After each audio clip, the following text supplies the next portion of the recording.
അപ്പൊ അമ്മേ സോറി ഞാൻ എന്ത് രസമുള്ള ചിരിയാണല്ലേ ആ പെൺകുട്ടിയുടേത്. ചിന്നു പപ്പു, നിങ്ങളിൽ ഭൂരിഭാഗം ആളുകളും മെയിൻ സ്ട്രീം ചാനലുകളിലൂടെയും ഇപ്പോൾ കുറച്ച് നേരങ്ങളായി അല്ലെങ്കിൽ ഇന്നലെ തൊട്ട് സോഷ്യൽ മീഡിയ വഴിയും ഈ പെൺകുട്ടിയുമായി ബന്ധപ്പെട്ടിട്ടുള്ള വാർത്തകൾ കേട്ടുകൊണ്ടിരിക്കുകയായിരിക്കും. ഞാൻ ഈ പെൺകുട്ടിയുടെ ഇൻസ്റ്റഗ്രാം അക്കൗണ്ട് പോയി നോക്കിയപ്പോൾ ഉണ്ടല്ലോ, ഒരുപാട് വീഡിയോകളുണ്ട്. അറൗണ്ട് ഒരു 2 ലക്ഷത്തിന് മേളിൽ ഫോളോവേഴ്സ് ഉണ്ട് ഇൻസ്റ്റഗ്രാമിൽ. സോ ഈ പെൺകുട്ടിയുടെ എല്ലാ വീഡിയോയിലും ഇവൾ നമുക്കായിട്ട് ഒരു ചിരി അവിടെ വെച്ചിട്ടുണ്ട്. എല്ലാ വീഡിയോയിലും ഈ ചിരി കാണുന്ന നമ്മളെല്ലാവരും ഒരു നിമിഷം പറയും, എന്താണെങ്കിലും പറയും, എന്ത് രസമുള്ള ചിരിയാ. അതുപോലെ തന്നെ കുറച്ച് ആളുകളെങ്കിലും മനസ്സുകൊണ്ട് ചിന്തിക്കും, ദൈവമേ ഈ പെങ്കൊച്ചൊക്കെ എന്ത് സന്തോഷവതിയാ ഇവള്, എപ്പോഴും ഇങ്ങനെ ചിരിച്ചുകൊണ്ട് വീഡിയോ ചെയ്യാൻ പറ്റുന്നുണ്ടല്ലോ, എന്ത് ഭാഗ്യവതിയായിരിക്കും എന്നൊക്കെ പറഞ്ഞ ആരെങ്കിലും ഒരാൾ ഈ വീഡിയോ കാണാൻ കാണും. പക്ഷേ നിങ്ങളെല്ലാവരും മനസ്സിലാക്കേണ്ട ഒരു കാര്യമുണ്ട്, റിയൽ ലൈഫും രണ്ടും തമ്മിൽ എക്സ്ട്രീം ഡിഫറൻ്റ് ആണ്. ആടും ആനയും തമ്മിലുള്ള ഡിഫറൻസ് എന്നൊക്കെ നമ്മൾ പറയത്തില്ലേ, അതുപോലെയാണ്. നമ്മുടെ മനസ്സിൽ ഇപ്പോൾ എന്നെ തന്നെ എക്സാമ്പിൾ എടുത്തു, സങ്കടങ്ങൾ കാണും. പക്ഷെ അതൊക്കെ മനസ്സിൻ്റെ ഒരു കോണിലിട്ടിട്ട് നിങ്ങളോട് വന്ന് പല ടോപ്പിക്കുകളിൽ നിന്ന് സംസാരിച്ചുകൊണ്ടിരിക്കുന്നവർ എന്നെ നിങ്ങൾക്ക് അറിയത്തുള്ളൂ അല്ലേ. ഉള്ളിലെ പ്രശ്നങ്ങൾ അത് നമ്മളൊരിക്കലും വന്നിരുന്ന് പറയത്തില്ല. അത് ശരിയല്ല ചെയ്യുന്നത്. എൻ്റെ പ്രശ്നങ്ങൾ അത് എൻ്റെ മാത്രം പ്രശ്നങ്ങളാണ്. ഇപ്പം ആ പെൺകുട്ടിയുടെ ലൈഫിലേക്ക് പോവുകയാണെങ്കിൽ അറിയാലോ നിങ്ങൾക്ക്, ആ പെൺകുട്ടി സ്വയം ജീവൻ വെടിഞ്ഞു. ആ പെൺകുട്ടി ആ ചെയ്തതിനോട് ഒരിക്കലും നമുക്ക് യോജിക്കാൻ പറ്റത്തില്ല. അത് വേറൊന്നും കൊണ്ടല്ല, അവളുടെ മനസ്സിലെ പ്രശ്നങ്ങൾ, അവൾക്ക് പേഴ്സണലായിട്ടുള്ള പ്രശ്നങ്ങൾ അത് അവൾക്ക് മാത്രമേ അറിയത്തുള്ളൂ. ഒരിക്കലും എത്രയൊക്കെ വലിയ പ്രശ്നം വന്നെന്ന് പറഞ്ഞാലും അതിനൊരു പോംവഴി സ്വന്തമായി നമ്മുടെ ജീവൻ ഇല്ലാതെയാക്കുക എന്നുള്ളതല്ല. മനസ്സിലായോ? പറ്റുന്നില്ലെങ്കിൽ എങ്ങോട്ടെങ്കിലും വിട്ടുകൊടുക്കുക, പോയേക്കുക. നമ്മൾ നിൽക്കുന്ന സ്ഥലവും നമ്മുടെ നിൽക്കുന്ന സ്ഥലത്തിൻ്റെ ചുറ്റുമുള്ള ആൾക്കാർ നമുക്ക് പറ്റുന്നില്ല എന്ന് തോന്നുകയാണെങ്കിൽ അവിടെ നിന്ന് പോവുക. പിച്ച എടുത്താണെങ്കിലും ഇന്ന് ഈ നാട്ടിൽ ജീവിക്കാം. മനസ്സിലായില്ലേ? എങ്ങനെ വേണമെങ്കിലും ജീവിക്കാം. പൈസയുടെ പ്രശ്നം കൊണ്ടാണെങ്കിൽ എങ്ങനെ വേണമെങ്കിലും ഇവിടെ ജീവിക്കാം. നമ്മൾ ഇത്രയും കാലം ജീവിച്ചു വന്നുകൊണ്ടിരുന്ന ആ ഒരു സെയിം ഒരു ആഠ്യത്വത്തിൽ തന്നെ ജീവിക്കാൻ പറ്റിയില്ലെങ്കിലും സ്വന്തം ജീവൻ കളയാതെ ജീവിക്കാൻ നമ്മുടെ നാട്ടിൽ പറ്റും. ഇനി നമ്മുടെ നാടാണോ പ്രശ്നം, വിദേശത്തോട്ട് പൊക്കോ, ഒരു കുഴപ്പമില്ല. സ്വന്തം ജീവനെക്കാട്ടിലും വലുത് സ്വന്തം നാടാണെന്നൊന്നും ആരും പറയണ്ട, പ്രത്യേകിച്ച് ഈ കാലത്ത്. അത് വേണ്ട. സ്വന്തം ജീവന് എപ്പോഴും മുൻഗണന കൊടുക്കുക. മനസ്സിലായില്ലേ? ഈ പെൺകുട്ടിയുടെ കേസിലേക്ക് വരികയാണെങ്കിൽ, ആ പെൺകുട്ടി കല്യാണം കഴിച്ച് ആ പെൺകുട്ടിക്ക് ഒരു കുട്ടിയുണ്ട്, ഡിവോഴ്സ്ഡ് ആയി. അതിന് ശേഷം ഇപ്പോൾ കാമുകൻ ഒരു ലിവിങ് റിലേഷനിലാണ്. പക്ഷെ ആ പെൺകുട്ടിയുടെ ആ കുഞ്ഞ് എവിടെയാണെന്ന് മാത്രം ആരും പറയുന്നത് എൻ്റെ ശ്രദ്ധയിൽപ്പെട്ടില്ല. ഞാൻ കുറേ തപ്പി, ആ കുഞ്ഞ് എവിടെയാണ്, ഇവരുടെ കൂടെ ആ വീട്ടിലാണോ താമസിച്ചുകൊണ്ടിരുന്നത്, അതോ ഈ പെൺകുട്ടിയുടെ വീട്ടിലായിരുന്നോ, അതോ ആദ്യ ഭർത്താവിൻ്റെ കൂടെ ആണോ കുഞ്ഞ്, ഒരു വിവരവും കിട്ടിയില്ല. എന്താണെങ്കിലും സ്വയം ജീവൻ വെടിഞ്ഞ ഈ പെൺകുട്ടി ചെയ്തത് വലിയൊരു മണ്ടത്തരമായിപ്പോയി. ഇതുപോലെ ആരും ചെയ്യാതിരിക്കുക. ഞാൻ പറയുന്നത് പോലെ പ്രശ്നങ്ങൾ ഇഷ്ടം പോലെ കാണും. ചിലപ്പോൾ നമുക്ക് തരണം ചെയ്യാൻ പറ്റിയെന്ന് വരത്തില്ല. തരണം ചെയ്യാൻ പറ്റിയില്ലെങ്കിൽ ഇട്ടിട്ട് ഓടിക്കളയുക, അത്രേ ഉള്ളൂ. മനസ്സിലായില്ലേ? എല്ലാ പ്രശ്നങ്ങളും ഒന്നും പോരട്ടെ, വാ ഞാൻ ഫേസ് ചെയ്യാം എന്നും പറഞ്ഞ് നമുക്ക് ചിലപ്പോൾ നിൽക്കാൻ പറ്റത്തില്ല. ചിലതിലൊക്കെ നമ്മുടെ കയ്യിൽ നിന്ന് പോകും, അത് സ്വാഭാവികമാണ്. അപ്പോൾ ഉടനെ തലയിലോട്ട് വരേണ്ടത് തീർത്തേക്കാം എന്നാവരുത്. ഈ പെൺകുട്ടിയുമായി ബന്ധപ്പെട്ട് നമുക്ക് 1-2 വാർത്തകൾ കാണാം. വളരെ ഇമ്പോർട്ടൻ്റ് ആയിട്ടുള്ള വാർത്തകൾ. ഈ പെൺകുട്ടിയുടെ കൂടെ ഉണ്ടായിരുന്ന ആളെ പോലീസ് പൊക്കിക്കൊണ്ടുപോയി. അവൻ തന്നെയാണ് ഈ പെൺകുട്ടി ഇങ്ങനെ നിൽക്കുന്ന കണ്ടപ്പോഴത്തേക്ക് കൂടുതലായിട്ട് നമുക്ക് എന്താണ് സംഭവിച്ചതെന്ന് പറയാൻ പറ്റില്ല, വീഡിയോയ്ക്ക് പണിയാവും. അതുകൊണ്ടാണ്, നിങ്ങൾക്കറിയാമല്ലോ എങ്ങനെയാണ് ആ പെൺകുട്ടി സ്വയം ഇല്ലാതെ ആയെന്ന്. ആ പെൺകുട്ടിയെ അവിടുന്ന് ആശുപത്രിയിൽ കൊണ്ടുപോയത് ആ പയ്യനാണ്. പക്ഷെ ഇപ്പം അവൻ്റെ നെഞ്ചത്താണ് എല്ലാം കൂടെ ഇരിക്കുന്നത്. അത് അങ്ങനെ വരത്തുള്ളൂ. എന്താണ് നിങ്ങളുടെ ഈ വാർത്ത ഒന്ന് കാണും, എന്നിട്ട് ബാക്കി നമുക്ക് സംസാരിക്കാം. ആ സോഷ്യൽ മീഡിയ ഇൻഫ്ലുവൻസർ രേഷ്മ എന്ന ചിന്നു പാപ്പുവിന്റെ മരണത്തിൽ പോലീസ് അന്വേഷണം ഊർജിതമാക്കി. കാസർഗോഡ് ആദൂർ സ്വദേശിനിയായ രേഷ്മയെ ഇന്നലെയാണ് ആസാദ് നഗറിലെ വാടക ക്വാർട്ടേഴ്സിൽ തൂങ്ങി മരിച്ച നിലയിൽ കണ്ടെത്തിയത്. ഭർത്താവുമായി അകന്നു കഴിഞ്ഞിട്ട് ഇവർ ആൺ സുഹൃത്തിനൊപ്പമായിരുന്നു താമസമെന്നാണ് മനസ്സിലാക്കുന്നത്. ഇവർ തമ്മിൽ പ്രശ്നങ്ങൾ ഉണ്ടായിരുന്നുവെന്നും പോലീസ് പറയുന്ന പശ്ചാത്തലം ഉണ്ട്. സന്ദേശ് എന്ന ഇയാളെ കേന്ദ്രീകരിച്ചാണ് അന്വേഷണം. ഇയാളാണ് ആൺ സുഹൃത്ത് എന്നാണ് മനസ്സിലാക്കുന്നത്. രഞ്ജിത്തെ, ആത്മഹത്യ ഒന്നിനും പരിഹാരമല്ല എന്ന് ആവർത്തിച്ച് വ്യക്തമാക്കുമ്പോഴാണ് ബാക്കി കേൾപ്പിക്കാമേ. ഇവർ തമ്മിൽ പ്രശ്നങ്ങൾ ഉണ്ടായിരുന്നു, കേട്ടല്ലോ. ഇത് അയൽവാസികൾ തന്നെ പറയുന്നുണ്ട്, കുടുംബക്കാരും പറയുന്നുണ്ട്, അതല്ലാതെ ഇവരുടെ തൊട്ടടുത്ത് താമസിക്കുന്ന ആളുകൾ തന്നെ പറയുന്നുണ്ട്. 4 ദിവസമായിട്ട് 2 പേരും തമ്മിൽ മുട്ടൻ വഴക്കാണ്. ആ വഴക്കിൻ്റെ പേരിലായിരിക്കാം ഈ പെൺകുട്ടി ചിലപ്പോൾ ചെയ്തത്. പക്ഷേ ഇതുപോലെ ഇനി ഒരാൾ ചെയ്യരുത്. മനസ്സിലായോ? കല്യാണം കഴിഞ്ഞ് ഭാര്യയും ഭർത്താവുമായിട്ട് നിൽക്കുന്ന ആൾക്കാരായിരിക്കും, ചിലപ്പോൾ ലിവിങ്ങിൽ നിൽക്കുന്ന ആൾക്കാരായിരിക്കും. എല്ലാവരും മനസ്സിലാക്കേണ്ട ഒരു കാര്യം, വഴക്കൊക്കെ സംഭവിക്കും, ഏതൊരു റിലേഷനിലും സംഭവിക്കും. ഇനി അങ്ങേ അറ്റം പറ്റുന്നില്ല എന്ന് തോന്നുകയാണെങ്കിൽ ഇട്ടേച്ചും പോവുക, രണ്ടുപേരും രണ്ട് വഴിക്ക് പോവുക. അതല്ലാതെ സ്വയം ജീവൻ ഇല്ലാതാക്കുന്നത് ഒന്നിനും ഒരു പോവഴിയല്ല. പോയപ്പോൾ ആർക്ക് പോയി? ഇപ്പം ഞാൻ ചെയ്താൽ എനിക്കേ പോകുന്നുള്ളൂ, വേറെ ആർക്കും പോകുന്നില്ല. എൻ്റെ കൂടെ ഒരു പാർട്ട്ണർ ഉണ്ടെങ്കിൽ കൂടി പോയാൽ 2-3 മാസം അയാൾ എന്നെ ആലോചിച്ചുകൊണ്ടിരിക്കും. അത് കഴിയുമ്പം അയാളും അയാളുടെ വഴി നോക്കി പോകും. അത്രേ ഉള്ളൂ. ഇന്ന് മനുഷ്യനോട് അത്ര വലിയ അങ്ങോട്ട് സ്നേഹമൊന്നും ഇല്ലടേ. അല്ല, അങ്ങനെ ഉണ്ടായിക്കഴിഞ്ഞാൽ തന്നെ അത് അതിനെക്കാട്ടിലും വലിയ പ്രശ്നമായി മാറും. പിടികിട്ടിയോ? സെൽഫ് ലവ് അതാണ് എപ്പോഴും നല്ലത്, ഒരു പരിധി വരെ. എന്ന് വെച്ചിട്ട് ആരെയും സ്നേഹിക്കേണ്ടെന്നല്ല ഞാൻ പറയുന്നത്. സ്നേഹിക്കണം, അളവിന് സ്നേഹിക്കണം, ഒരളവിൻ്റെ അപ്പുറത്തേക്ക് സ്നേഹിക്കരുത്. സ്നേഹം ഓവറായി കഴിഞ്ഞാലും പ്രശ്നമാണ്. നമുക്ക് ബാക്കി കാണാം.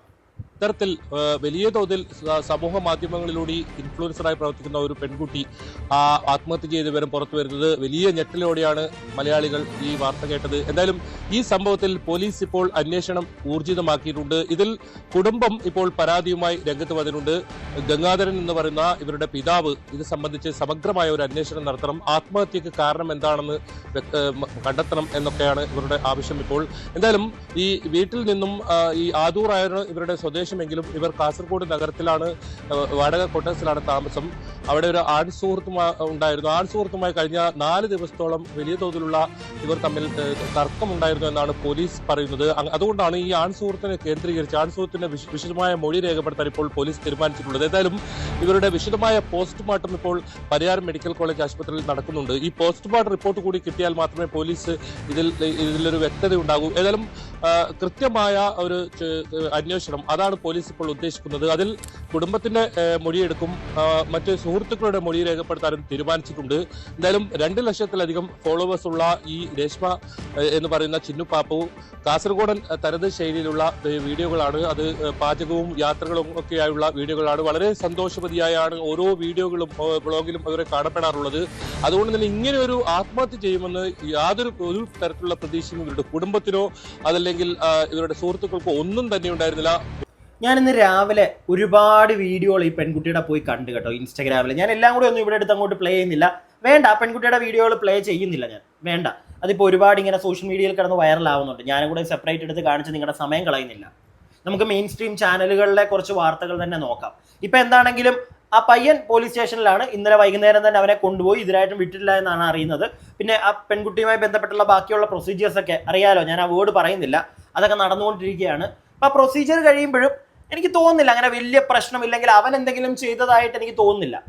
എൻ്റെ പെർസ്പെക്റ്റീവിൽ എനിക്ക് തോന്നുന്നില്ല. രണ്ടുപേരും വഴക്കുണ്ടാക്കി, ആ വഴക്കിൻ്റെ പേരിൽ എന്തോ. കാരണം ആ പെൺകുട്ടിക്ക് അവളുടെ സൈഡിൽ നിന്ന് നോക്കുമ്പം ഭർത്താവ് ഡിവോഴ്സ്ഡ്, പിടികിട്ടിയോ? ആരുമില്ല, കുടുംബക്കാരിൽ നിന്നൊക്കെ മാറി നിൽക്കുന്നു, ഒറ്റയ്ക്ക് മാറി അവനുമായിട്ട് നിൽക്കുന്നു, ഇവർ തമ്മിൽ പ്രശ്നം.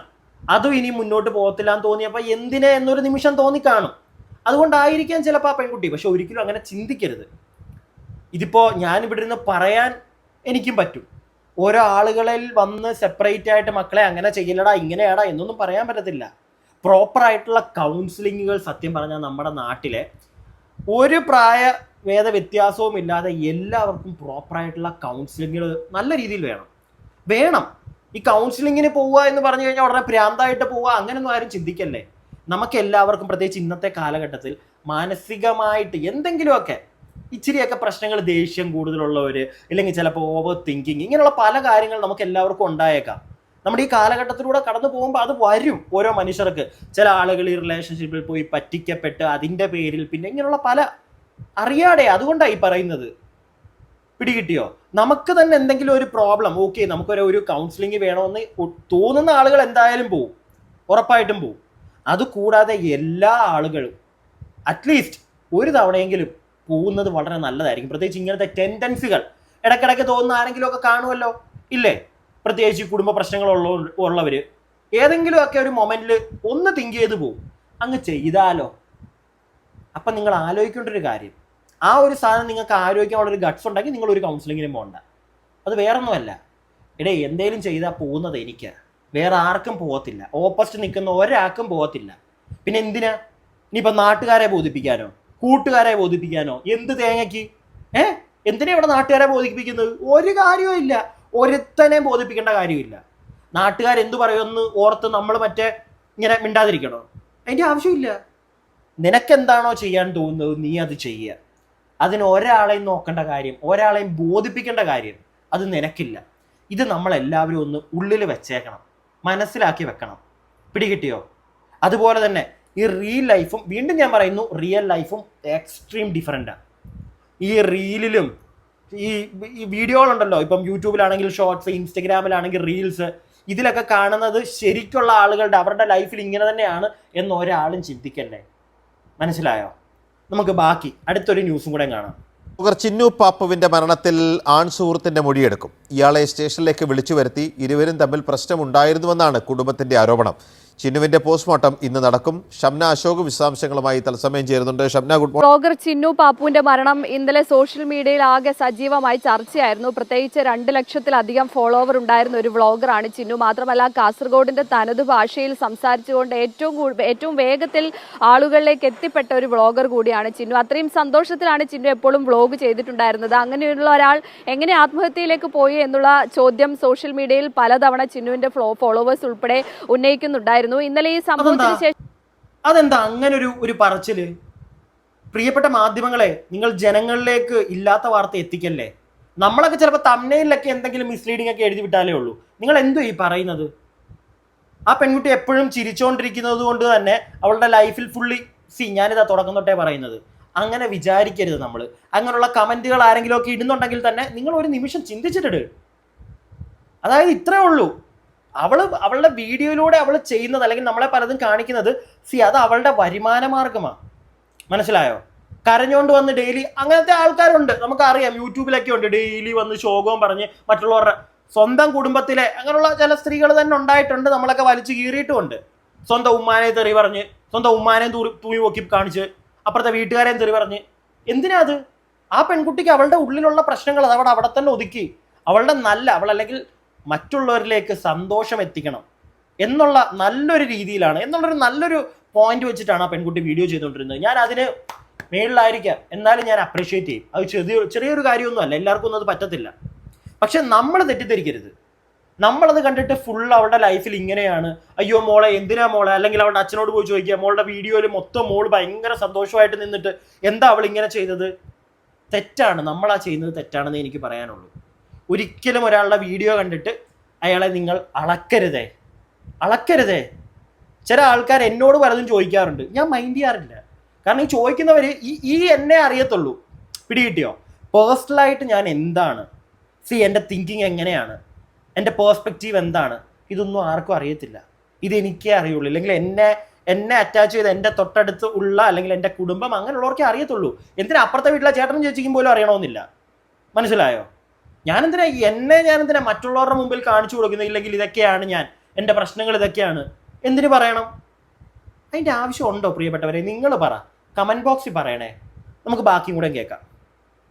പോലീസ് പറഞ്ഞത് അതിലൊരു അസ്വാഭാവികത ഇല്ല എന്നുള്ളതാണ്. പക്ഷേ ഇന്നലെ രാത്രി മാധ്യമങ്ങളെ കണ്ടതിന് ശേഷം ചിന്നുവിന്റെ അച്ഛനും മറ്റു കുടുംബാംഗങ്ങളും പറഞ്ഞത് ചിന്നു ഇപ്പോൾ താമസിച്ചുകൊണ്ടിരുന്നത് ഒരു ആൺ സുഹൃത്തിനോടൊപ്പമായിരുന്നു, ഇരുവരും തമ്മിൽ പ്രശ്നങ്ങൾ ഉണ്ടായിരുന്നു എന്നുള്ളതാണ്. ഏതായാലും ഇന്നലെ ഇവരുടെ മൊഴി രേഖപ്പെടുത്തിയിട്ടുണ്ട് പ്രാഥമികമായി ഈ കുടുംബത്തിന്റെ. അതിനുശേഷമാണ് ഈ ആൺ സുഹൃത്തിനെ ഇന്നലെ രാത്രി പോലീസ് സ്റ്റേഷനിലേക്ക് വിളിച്ചു വരുത്തിയിട്ടുള്ളത്. ഇപ്പോൾ നിലവിൽ ഈ ആൺ സുഹൃത്ത് പോലീസ് സ്റ്റേഷനിൽ തന്നെ ഉണ്ട് എന്നുള്ളതാണ് CA ഉൾപ്പെടെയുള്ളവർ അറിയിക്കുന്നത്. ആൺ സുഹൃത്തിനെ ഇന്ന് വിശദമായി ചോദ്യം ചെയ്യും. അതിനുശേഷമായിരിക്കും കൂടുതൽ കാര്യങ്ങളിലേക്ക് കടക്കുക. ഇരുവരും തമ്മിൽ പ്രശ്നം ഉണ്ടായിരുന്നു എന്നുള്ളത് കുടുംബം പറയുന്നതാണ്. അത്തരത്തിലുള്ള സൂചന ചിന്നു നൽകിയിട്ടുണ്ട് എന്നുള്ളതാണ് ചിന്നുവിന്റെ അച്ഛൻ പറയുന്നത്. പക്ഷേ അക്കാര്യത്തിൽ പോലീസിന് വിശദമായി തന്നെ ഈ ആൺ സുഹൃത്തിന്റെ കൂടി മൊഴി രേഖപ്പെടുത്തേണ്ടതുണ്ട്. പ്രത്യേകിച്ച് ആത്മഹത്യാക്കുറിപ്പൊന്നും ഈ പറയുന്ന മുറിയിൽ നിന്ന് കണ്ടുകിട്ടിയിട്ടില്ല എന്നുള്ളതാണ് പോലീസ് പറയുന്നത്. മാത്രമല്ല പോസ്റ്റ്മോർട്ടം ഇന്ന് നടക്കാൻ പോകുന്നതേ ഉള്ളൂ. അല്പസമയത്തിനകം പോസ്റ്റ്മോർട്ടം നടപടികൾ ആരംഭിക്കും. അതിനുശേഷമായിരിക്കും മരണത്തിൽ എന്തെങ്കിലും അസ്വാഭാവികത ഉണ്ടോ എന്നുള്ള കാര്യത്തിലൊക്കെ വ്യക്തത വരിക. ഏതായാലും